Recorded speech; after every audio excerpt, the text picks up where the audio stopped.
광야는 일반적으로 우리가 광야라는 이미지를 그릴 때 광야는 사람이 살지 않는 곳, 척박한 곳, 메마른 곳, 그런 의미를 담은 것이 바로 광야라는 의미를 담고 있습니다. 그런데 성경에서는 이 광야라는 의미를 그저 척박한 곳, 단순한 물리적인 의미로서 어렵고 힘든 곳이라는 그런 의미 이상으로 깊은 의미를 지닌 곳이 바로 광야라는 의미입니다. 광야는 이스라엘 백성들이 출애굽한 이후에 광야에서 하나님께서 그들을 40년간 시험하면서 훈련하면서 모든 것들을 그렇게 살도록 인도하신 그 터전, 그러니까 하나님의 백성으로서 살아가는 이 기본 터전이 광야였다. 예수님께서도 사람의 몸을 입고 이 땅에 오셔서 30세가 되었을 때 이제 공생의 사역, 모든 인류를 위한 그러한 이제 사역을 시작하실 때 광야에서 40일간 금식하시고 그리고 금식한 이후에 사탄에게 시험을 받으신다. 그래서 오늘 말씀 제목을 광야에서 만난 문제. 예수님 우리가 잘 알듯이 하나님과 본체시잖아요. 하나님과 동일하신 분이신데 사람의 몸을 입고 이 땅에 오셨다. 사람의 몸을 입고 이 땅에 오셨지만 능력이 완전히 없어진 그런 분은 아니잖아요. 예수님께서 우리가 공생의 사역을 통해서 많은 병자들을 고치고 폭풍을 잔잔케 하시는 능력, 이런 여러 가지 능력을 행하시는 모습을 볼 때 하나님의 그 본질적인 능력 그대로 소유하신 분입니다. 그럼에도 불구하고 시험을 만났다. 여러 가지 문제를 만났다. 이것은 예수님을 따라가는 성도들에게 너희들이 나를 따라서 믿음으로 살고자 할 때는 이러한 여러 가지 문제를 광야 같은 세상에서 만나게 될 때, 그 문제를 만나게 될 때 너희들이 어떻게 풀어나가야 되는지 예수님께서 사실은 우리에게 본을 보이신 모습이 바로 오늘 광야에서 만난 중요한 세 가지 문제를 우리에게 이제 말씀하시고 그렇게 가르쳐주고 있습니다. 물론 사탄과 그렇게 한판 승부를 하시면서 문제를 어떻게 풀어나가시는지, 우리가 오늘 본문 말씀을 통해서 저와 여러분들도 이 땅에 우리가 광야 같은 세상 살아간다, 많은 사람들이 이렇게 말씀하지 않습니까? 광야라는 말은 히브리 말로 미드바르 그렇게 부릅니다. 근데 그 미드바르라는 이 광야라는 말하고 하나님의 말씀이라는 히브리 말이 다바르인데, 미드바르 광야라는 말하고 다바르 하나님의 말씀하고는 어원이 같아요. 같은 어간에서 왔습니다. 그러니까 하나님의 말씀을 듣다. 그러니까 우리가 이 두 단어를 함께 생각하면은 광야라는 것은 고저 척박하고 힘들고 어려운 그런 곳만이 아니라 바로 그 광야에서 누구의 음성을 듣는다? 하나님의 음성, 하나님의 말씀을 듣는다.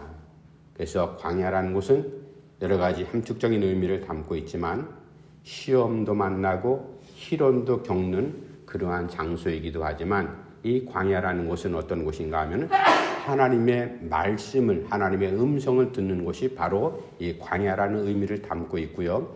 그리고 광야에서 여러 가지 새롭게 변화되는 모습이 이스라엘 백성들의 삶을 통해서 우리가 알 수 있지 않습니까? 광야 같은 이 척박한 땅 우리가 믿음으로 살아갈 때 우리도 예외 없이 예수님이 당했던 문제보다도 더 큰 문제를 우리는 수도 없이 여러 가지를 우리가 만나지 않습니까? 이런 문제를 만났을 때 우리가 어떻게 문제를 해결해야 될 것인가? 이제 오늘 사순절 첫 번째 주간입니다. 40일 동안 예수님의 행적을 우리가 쭉 살펴보는 가운데 첫 번째 사순절 주간이기 때문에 공생애를 시작하시는 예수님의 그 모습을 우리가 다시 한번 기억하면서 시험 당하셨던 이 모습, 첫 번부터 난관에 부딪혔던 이러한 어려운 문제 속에서 예수님께서 이 문제를 어떻게 풀어나가실까 우리가 꼭 기억하면서 예수님을 따라가는 성도로서의 삶을 우리가 다시 한번 이제 묵상하는 이 아름다운 시간이 꼭 되기를 간절히 바랍니다. 이제 오늘 본문 말씀을 통해서 예수님을 따라가는 성도들은 광야 같은 이 세상 살아가면서 다양한 문제를 만나는데 그 문제를 예수님께서 첫 번째 우리에게 샘플로 보여주시죠. 첫 번째 3절 4절 통해서 첫 번째 만난 문제가 무엇일까? 우리 한번 같이 읽어봅시다. 3절 4절 시작. 시험하는 자가 예수께 나와서 이르되 내가 만일 하나님의 아들이어든 명하여 이 돌들로 떡덩이가 되게 하라. 예수께서 대답하여 이르시되 기록되었으되 사람이 떡으로만 살 것이 아니요 하나님의 입으로부터 나오는 모든 말씀으로 살 것이라 하였느니라 하시니. 아멘. 사탄이 예수님께 다가와서 40일 금식하신 예수님께서 얼마나 허기가 지겠어요. 저는 40일 금식한 적은 없습니다. 그러나 40일 금식한 분들의 얘기를 들으면요, 정말로 그 고비가 찾아올 때마다 죽을 것 같이 힘들다고 얘기를 해요. 우리가 40일은 아니라 한 4끼 정도 굶어봐요. 하루하고 반나절 정도 굶어도 벌써 배에서 꼬르륵 소리가 나면서 음식 집어넣어라 하는 그런 신호가 들려오지 않습니까? 하루 이틀 3일만 금식을 해도요 정말로 힘듭니다. 그런데 사탄이 예수님께 다가와서 내가 하나님의 아들이야? 너 능력이 있지? 그럼 이 돌을 가지고 떡으로 한번 변화시켜봐. 유혹하는 겁니다. 예수님께서 그런 능력이 없으시겠어요? 사탄이 예수님의 정체를 너무나 잘 알고 있습니다. 그럴 때 예수님께서 사탄의 유혹 시험에 대해서 답변하고 대응하시는 본질적인 문제를 말씀합니다. 야, 사탄아, 잘 들어라. 사람이 살아가는 데 있어서 떡으로만 살아가는 것이 아니다. 사람이라고 할 때 특별히 하나님의 백성들, 예수님을 따라가는 그리스도인들을 이제 지칭하기도 하고 모든 인류에게도 다 해당되는 말씀인데, 사람이 떡으로만 사는 것이 사는 게 아니다. 사람이 살 때는 하나님의 입에서 나오는 말씀으로 살아야 될 것이다. 그래서 첫 번째 광야에서 예수님께서 만난 문제가 첫 번째 무엇인가 하면 사는 문제. 단순하게 돌을 가지고 떡으로 변화시키는 이 물질적인 단순한 문제가 아닙니다. 예수님께서는 포괄적으로 말씀하잖아요. 답변하시지 않습니까? 사람이 살아가는 데 있어서 떡이 중요한 게 아니다. 하나님의 말씀으로 살아야 될 것이다. 이 살아가는 문제를 첫 번째 만나게 되죠. 저와 여러분들도 이 땅을 우리가 살아가 봐서 알지 않습니까? 당장 음식이 내 입으로 들어오지 못하면 허기를 느끼고 힘이 빠집니다. 그럼 활동할 수 없고 그 다음에 삶을 이어가기가 힘든 문제가 우리에게 현실적으로 나타난 것. 이거 우리가 부인하려고 해도 부인할 수 없는, 외면할 수도 도망칠 수 없는 현실적인 문제 아니겠어요? 이 살아간다는 문제는 단순하게 빵, 떡, 밥 이런 문제만이 아니지 않습니까? 의식주의 문제, 의식주와 연결된 다양한 일들이 우리 삶에 펼쳐지지 않습니까? 우리가 살아가는 데 있어서 그래도 뭐니 해도 머니가, 돈이 제일이야.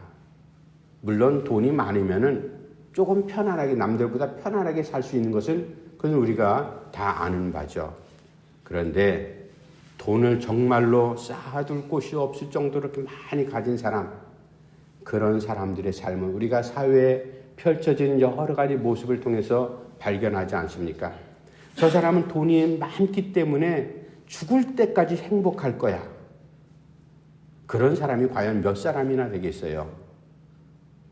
저 사람은 돈이 없어서 이렇게 지리지리 궁상맞게 살아가는데 저 사람은 평생 불행하게 살아갈 거야. 그것이 아닌 것 우리가 알고 있지 않습니까? 사람이 살아가는 문제에 있어서 떡만으로 사는 것이 아니다. 거기에 사람들끼리의 사랑과 나눔과 베품과 관계성이 얼마나 중요합니까? 그 관계성이 아름답게 이루어지면요, 배고파도 누군가 용기를 북돋아주면 힘이 납니다. 물 한 잔 먹고도 힘이 나잖아요. 이런 관계성, 사람이 살아가는 데서 여러 가지 문제들, 이 복합적인 문제들이 어디로부터 올까? 주님께서 말씀합니다. 하나님의 말씀을 들어야 된다. 제가 누누이 말씀드리잖아요. 이 성경책 하나님 말씀 가운데는 먹고 사는 모든 문제가 이게 다 담겨 있습니다. 그래서 하나님 말씀을 잘 들으면은 떡 문제만 해결되는 게 아니에요.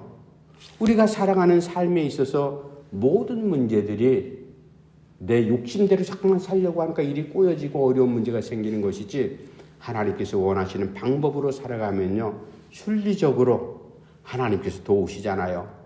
광야 40년간 이스라엘 백성들이 자기들이 농사져 가지고 만나와 메추라기를 챙겨 먹었습니까? 하나님께 공짜로 내려주셨잖아요.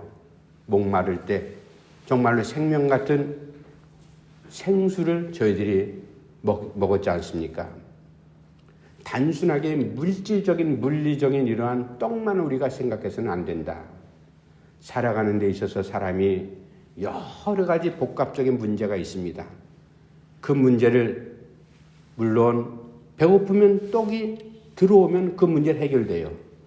그러나 사람들끼리 미워하고 지지고 볶고 살아가는 데 있어서 떡만 가지고 그 지지고 볶는 여러 가지 관계성의 문제를 해결할 수 있어요? 절대로 안 됩니다. 그래서 하나님의 말씀이 중요하다, 이 말씀이에요. 예수님께서 처음으로 광야에서 만난 문제, 사람이 살아가려면, 그러니까 사는 문제를 만났어요. 우리에게 말씀을 들려줍니다. 너희들이 나를 따라서 믿음으로 살아가노라면 떡도 분명히 있어야 되지만 떡보다도 더 중요한 게 하나님 말씀 아니냐. 그래서 산상수훈 가운데 예수님 분명히 말씀하잖아요. 무엇을 먹을까, 입을까, 마실까 염려하거나 걱정하지 말라. 이 모든 것들, 의식주의 문제는 하늘 아버지께서 너에게 필요한 줄 다 알고 계신다. 그러므로 너희들이 먼저 구할 것은 그의 나라와 그의 의를 구하라. 하나님께서 원하시는 하나님의 나라, 하나님의 공의로움, 이런 것들은 하나님 말씀을 통해서 우리가 깨달을 수 있지 않습니까? 그래서 하나님 말씀이 중요하다. 첫 번째 광야에서 만난 문제는 사는 문제를 만났는데, 사는 문제를 해결할 방법은 예수님 말씀처럼 하나님의 말씀에 거기에 답이 있다. 하나님의 말씀을 가까이 하면서 이번 금년 한 해 동안 우리 사순절 40일 지나면서 하나님 말씀을 가까이 하면서 내가 살아가는 문제를 하나님의 방법대로 풀어지는 그러한 은혜가 우리에게 꼭 있어지기를 간절히 바랍니다. 두 번째, 예수님께서 광야에서 만난 두 번째 문제가 무엇일까? 제가 5절부터 7절까지의 말씀 다시 한번 읽어드리겠습니다. 5절부터 7절까지. 이에 마귀가 예수를 거룩한 성으로 데려다가 성전 꼭대기에 세우고 이르되 내가 만일 하나님의 아들이어든 뛰어내리라. 기록되었으되 그가 너를 위하여 그의 사자들을 명하시리니 그들이 손으로 너를 받들어 발이 돌에 부딪히지 않게 하리로다 하였느니라. 예수께서 이르시되 또 기록되었으되 주 너의 하나님을 시험하지 말라 하였느니라 하시니라. 아멘. 예수님께서 광야에서 만난 두 번째 문제는 바로 힘에 대한 문제, 능력, 권력, 이런 것에 대한 문제였습니다. 사탄이 우리가 첫 번째 시험하고 똑같으죠. 예수님께서 바다 위를 걸으시는 분이잖아요. 풍랑이는 바다를 잔잔케 하시는 분입니다. 보리떡 5개, 물고기 2마리로 5,000명 이상을 먹이신 기적을 베푸시는 능력의 그 주님께서 성전 높은 꼭대기에 올라가서 뛰어내려라. 마귀가 이렇게 쏘살거립니다. 내가 높은 데 올라가서 뛰어내리면, 일반적인 사람이 그냥 아무런 장비도 없이 뛰어내리면 몸이 부셔지잖아요. 죽습니다. 그런데 내가 발끝 하나 상하지 않게 하리라. 아주 이렇게 속삭입니다. 네가 하나님의 아들이야? 그럼 한번 뛰어내려봐. 뛰어내리면 내 발을 하나도 다치지 않게 내가 해주마. 예수님께서 그러한 사탄 마귀의 유혹에 대해서 답변하신 공격 방어가 무엇입니까? 너 하나님을 시험치 말라. 그렇게 물리치셨어요. 예수님께서 갖고 계신 능력도 권력도 힘도 신비한 힘도 사탄은 이미 잘 알고 있습니다. 그것을 가지고 이제 한번 뛰어내려봐. 내가 하나님의 아들이면 너 하나도 안 다칠 거야. 그렇게 속삭이는 거하고 똑같은 얘기거든요. 우리는 가끔 우리에게 이러한 시험거리가 다가올 때가 있습니다. 세상 사람들이 나를 향해서 너 기도 열심히 한다며, 너 믿음이 좋다며, 한번 기도해봐. 기도하면 쌀이 떨어졌어도 내일 아침에 오늘 저녁에 금방 쌀이 채워질 거야. 너 기도하면은 금방 금덩어리 같은 게 너 앞에 나타날지도 몰라. 너 믿음 좋다면서 한번 그렇게 해봐. 여러분, 우리가 믿음이 있고 기도 열심히 한다고 해서 기도한다고 당장 돈다발이 내 앞에 뚝 떨어집니까? 밍크코트 한 벌이 내 앞에 딱 배달이 옵니까? 아니면 요즘 같은 큰 강남의 아파트 같은 로또 그러한 아파트가 딱 생겨납니까? 그런 건 아니잖아요. 사탄은요 상당히 교묘합니다. 물론 우리가 하나님의 백성으로서 그리스도인으로서 하나님께서 나에게 주신 달란트도 있고 힘도 재능도 있습니다. 이런 것들을 통해서 유혹을 합니다. 너 믿음 좋다며, 너 믿음으로 잘 살아가고 기도하는 사람이라며 한번 해봐. 그뿐만 아니라 나에게 주신 여러분들 각자 독특한 재능들이 있잖아요. 그 재능을 가지고 한번 힘써봐. 정치하는 사람들이 특별히 이러한 함정에 수도 없이 빠지지 않습니까? 물론 정치하는 사람들 가운데 많은 수가 요즘에는 기독교인들이 상당수를 차지합니다. 집사님도 있고 권사님도 있고 장로님도 그 중에는 있습니다. 그런 사람들 정치하는 지도자로 세울 때 하나님의 뜻이 있었다면 좋은 일, 선한 일, 그런 재능을 통해서 그리스도의 영광을 나타내고 그리스도의 복음을 전하라고 그렇게 세워주신 것이 분명한 목적일 텐데 그런 것은 아랑곳 없이 다 사라져버리고 그 조그만 권력과 힘을 가지고 엉뚱한 데 사용한다 이겁니다. 그렇게 되면 결과가 어떻게 돼요? 자신이 패가망신당하고 나만 무너집니까? 다른 사람도 어렵게 하고 나라에 큰 폐를 끼치잖아요. 이러한 일들이 우리 가운데 수도 없이 일어납니다. 예수님께서 말씀합니다. 사탄아, 너 하나님을 시험치 말라. 여러분, 하나님의 능력은 우리가 시험의 대상이 아니에요. 하나님은 우리가 믿고 신뢰할 대상이지 능력이 많으신 하나님은 우리가 이미 믿지 않습니까? 그걸 가지고 시험하는 일이 구약 성경 이스라엘 백성들이 광야에 있을 때 목말라 가지고 시험했던 일이 있어요. 물이 바라는 곳에 가서 모세한테 막 원망합니다. 하나님께서 우리를 다 목말라 죽이려고 이거 광야로 인도했냐? 야 모세야, 좀 하나님 앞에 물 좀 달라고 해라. 모세가 하나님 앞에 기도합니다. 하나님께서 한 장소를 통해서 내가 갖고 있던 지팡이로 내리쳐라. 거기서 반석이 터져나지 않습니까? 물이 생수가 솟아납니다. 백성들이 그 물을 다 마셨어요. 마시고 난 다음에 감사하다라는 목적도 감사하다라는 결과도 있었던 게 아니에요. 다 물을 마시고 난 다음에 뭐라고들 얘기를 했는가 하면은 야 하나님께서 우리를 인도하셨는데 그 하나님이 진짜 우리하고 함께 계시는지 안 계시는지 우리가 물 달라고 해서 한번 시험해보자. 이게 목적이었다는 거예요. 그래서 그것을 마사라고 이렇게 부르게 되었습니다. 하나님의 능력. 저희들 필요한 것 이미 다 아시잖아요. 너희들이 무엇을 먹을까 마실까 입을까 염려 걱정하지 마라. 하늘아버지 천부께서 다 이미 알고 계신다. 광야 40년 그 메마른 광야에 살아가는 동안에 기본적인 이런 것들은 하나님 다 이미 알고 준비하고 그렇게 베푸시고 인도하신다. 그런 하나님인 줄 너희들이 알면서도 그 하나님을 시험하고 있느냐? 그건 아니지 않느냐? 사탄이 예수님의 능력을 왜 모르겠어요? 높은 데서 한번 뛰어내려봐. 털끝 하나 상하지 않을 거야. 그렇게 시험하는 이러한 모습. 우리도 마찬가지로 광야 이 세상을 살아가는 동안에 이러한 시험, 이런 문제거리를 만날 수가 있습니다. 물론 우리는 다른 사람들하고 비교할 때 하나님, 저는 힘도 없고 능력도 없고 물질도 없고 지혜도 없고 건강도 여러 가지로 부족합니다. 부족한 것이 많이 있습니다. 그럼에도 불구하고 하나님 앞에 우리가 기도하면 하나님께서 우리에게 주신 독특한 힘도 있고 재능도 있고 우리에게 주신 미천이 있습니다. 이런 힘을 가지고 우리가 어떻게 살아가야 될 것인가? 그 문제 앞에서 역지사지의 입장이 될 수가 있습니다.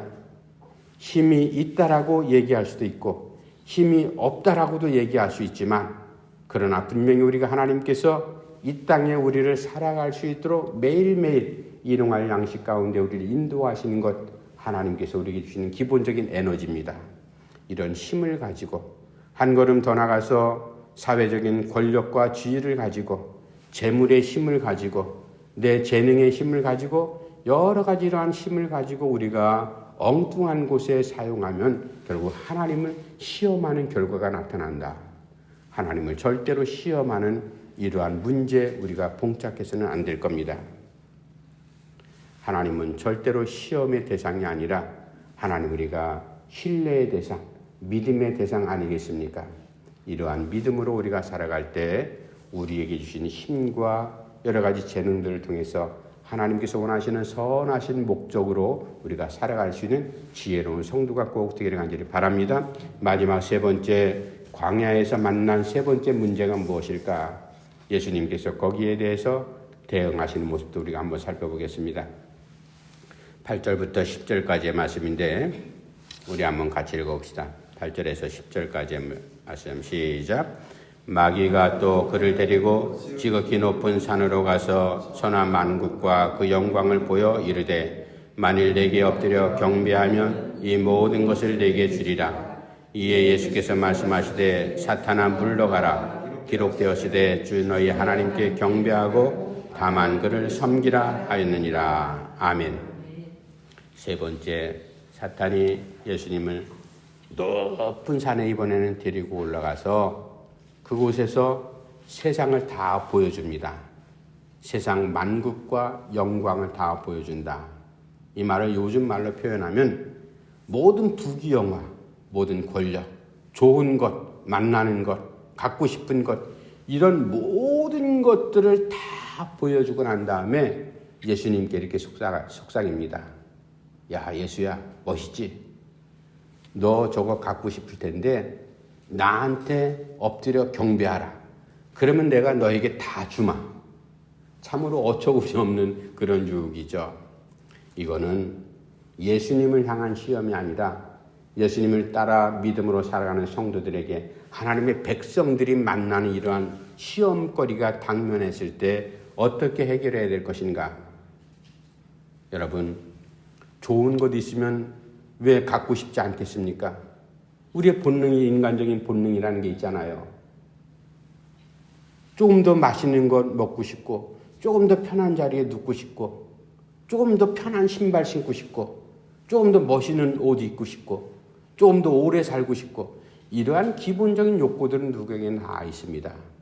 그런 것들 다 갖고 싶죠. 그러나 내 마음대로 됩니까? 그것을 이제 제가 제목을 이렇게 붙였습니다. 자리의 문제.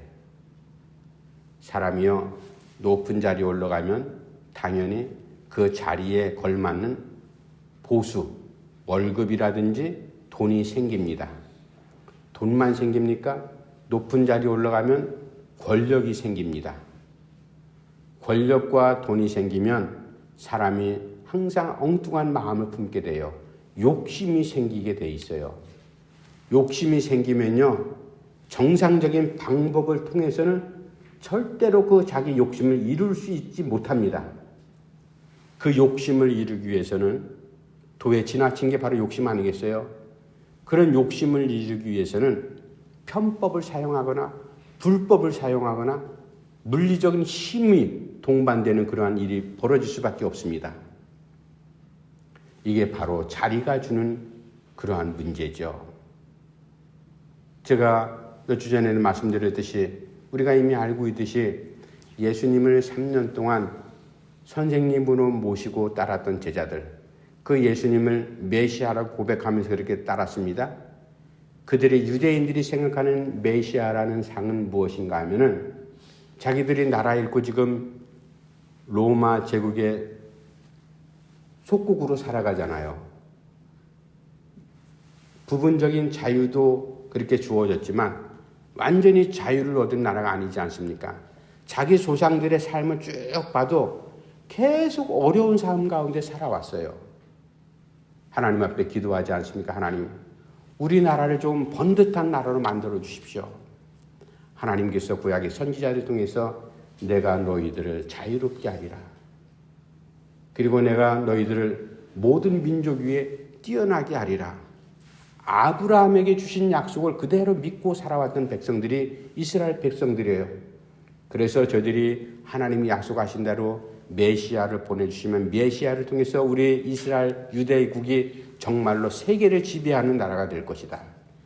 이러한 꿈 가운데 지금까지 기다려왔거든요. 제자들도 다를 바 없습니다. 예수님을 따라가는데 똑같은 마음으로 예수님을 따라가는 거예요. 저분이 메시아면 분명히 어느 포인트에 가서 천지개벽이 일어날 거다. 그러면 새로운 나라가 이루어지면, 새로운 왕국이 만들어지면 예수님이 왕이 될 것이고 우리는 그분의 신하로서 각 부처의 장관쯤 하나 주시지 않겠느냐. 제자들 마음에 다 그런 마음 갖고 있었어요. 그 마음이 자기들 개인만 갖고 있는 마음이 아니에요. 이미 식구들하고 다 속닥속닥 다 정보를 주고받으면서 그러한 얘기를 했어요. 그 결과가 뭐예요? 어느 제자의 엄마가 치맛바람을 일으키잖아요. 예수님을 찾아와서 선생님, 당신의 나라가 임하면 우리 아들 좀 한 자리 두실 거죠? 한 자리 부탁합니다. 이런 일이 성경에 나타나 있잖아요. 그렇다면은 그 예수님의 제자들과 연결되는 많은 친구들, 친척들, 식구들 다 기대감을 갖고 아마 그러한 동상이몽의 꿈을 꿨는지도 모르겠어요. 이런 자리에 대한 욕심. 여러분, 그런 사람에게 자리 주어진다면 그 제자들이 정말로 자기네들이 바라는 물리적인 그러한 왕국이 이루어졌을 때 한 자리 차지하면 제대로 정치하고 그런 일꾼으로 일하겠어요? 그런 사람은요, 우리가 이미 사회의 모든 현상들, 역사를 바라볼 때 뻔한 일이 일어납니다. 욕심이 잉태한 즉 무엇을 낳고? 죄를 낳고, 죄가 장성한 즉 뭐를 낳는다? 사망이 이른다, 무너진다. 바로 이 말입니다. 이 자리에 대한 문제 대단히 중요한 겁니다. 여러분, 우리가 살아가는 이 광야에서 만난 이 자리의 문제, 우리는 다른 사람들하고 사회적인 그러한 상식에서 내 자리를 평가할 때가 있죠. 아, 내 자리 정말로 비참한 자리야, 볼품없는 자리야. 여러분, 그렇게 생각하지 마십시오. 내가 살아가는 광야에서 만난 이 자리, 하나님께서 주신 자리입니다. 다른 사람들하고 비교하지 마세요. 하나님께서 꼭 필요로 하는 자리에 지금 나를 세우셨다. 이 자리를 통해서 하나님께서 원하시는 목적과 뜻이 무엇일까? 그것을 헤아리는 것이 중요합니다. 그래서 그 서 있는 자리에 가장 힘 있는 완벽한 자리는 바로 내가 신앙의 자리에 서 있다는 겁니다. 신앙의 자리에 서 있다는 것은 주님과 함께하는 자리고 하나님께서 나를 붙잡아 주시는 자리다. 이 자리를 통해서 하나님의 영광을 드러낼 수만 있다면 우리의 신앙이 세상과 결탁해가지고 신앙이 변질되거나 가룟 유다처럼 조그만 욕심을 가지고 자기의 삶을 무너뜨리는 어리석은 사람이 아니라 하나님께서 나에게 주신 이 믿음의 자리, 신앙의 자리, 세상적인 권력의 자리가 아니라 하나님께서 보시고 판단하실 때 중요한 이 믿음의 자리, 여러분들이 소중하게 생각한다면 여러분들의 자리에서 하나님의 선한 뜻이 펼쳐지시는 그런 은혜, 그러한 자리인 줄 믿고 우리가 내가 너를 경배하는 것이 아니다. 세상을 경배하는 것도 세상의 권력과 물질을 내가 경배하는 것도 아니다. 살아계신 하나님만을 내가 경배할 뿐이다. 이 믿음의 자리에서 우리가 바르게 살아가는 우리의 신앙의 자리가 꼭 될 수 있기를 간절히 바랍니다. 광야에서 만났던 예수님의 문제, 우리도 다시 한번 이 문제 말씀을 정리해 봅시다. 첫 번째, 어떤 문제를 만나게 된다고요? 살아가는 문제를 만나게 됩니다. 두 번째는 힘에 대한 문제, 하나님 나에게 주신 힘, 에너지, 이런 것 가지고 내가 어떻게 활용할 건가. 세 번째는 자리에 대한 문제, 내가 서 있는 자리 다른 사람들하고 비교하지 말고 우리 공평하게 주신 믿음의 자리, 신앙의 자리, 이 자리에서 든든하게 보란듯이 하나님께 영광 돌리는 그러한 신앙인답게 살아갈 수 있기를 간절히 바랍니다. 기도합시다. 하나님 아버지, 늘 감사함 드립니다. 사순절 이제 변함없이 올해도 우리에게 찾아왔습니다. 사순절 동안 우리가 무엇을 해야 될 것인가?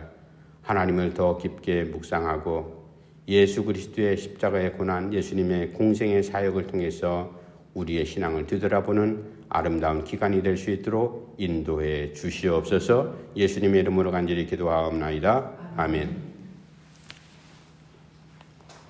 찬송가 449장 찬송하십니다.